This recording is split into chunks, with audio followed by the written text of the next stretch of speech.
most coaches here haven't skated on back-to-backs in the morning. Why do you like having the ice available and doing morning skates on back-to-backs? Well, the only guys, the team didn't skate. Yeah. Right?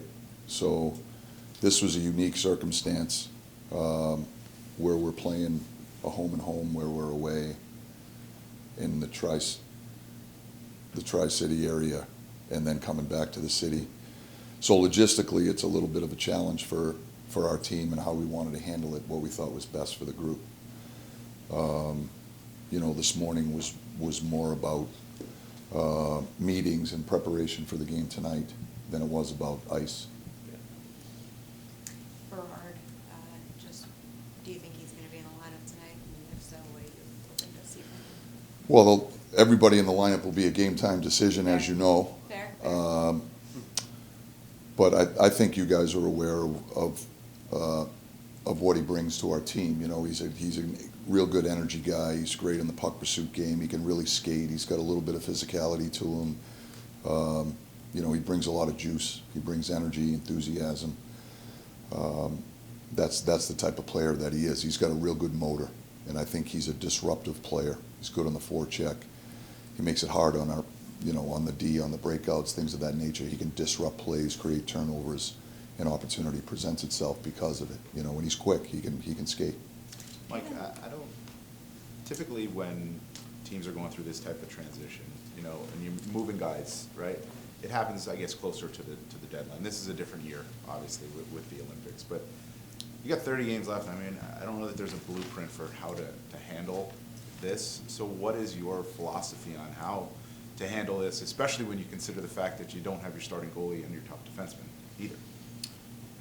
Yeah, we're going to handle it like we always handle it. We're going to try to win the game right in front of us. We're going to try to learn and get better every day, regardless of who's in our lineup. It's opportunities for us to get better, and we're going to try to do that. We're going to try to become a better version of ourselves every single day, whether it's as individuals or as a group, and that's the process. And that's not going to change. We're going to continue to do that. We're going to push our guys to be at their very best. We're going to try to learn through the experiences. For example, the game last night, we had meetings this morning. We watched some film. There are opportunities there where we think we can get better, and we tried to learn through the film session this morning. So that will be the process. And regardless of who's in our lineup on any given night, we're going to play the game to win. We're going to do our very best to win the game right in front of us, and we'll see what we can take from that experience.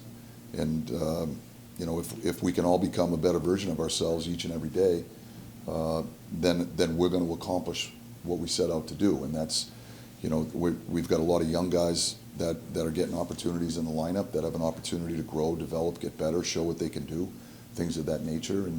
And that, I think, is our challenge, and that's the opportunity we have in front of us. And for you in particular, I mean, you started to go, when you were, towards the end of Pittsburgh, it was start of a transition too. Now you're at the beginning here, it's the start of transition. Is that the difference, is that you're just starting out here and you can see the young guys and maybe grow, help grow with them, whereas maybe the future, you weren't 100% sure where it was going, at the end of Pittsburgh? Yeah, they're very different circumstances. They're very different circumstances, but I've been through a lot of experiences, in the last 20-something years coaching in this league, and all of these experiences present different challenges, and I'm going to do my best to meet those challenges to try to help this organization move forward. Is that kind of the message to the team now? Like, listen, there's opportunities out there for you guys, and that should be the most important thing. Seize those opportunities. Yeah, the message is stay in the moment.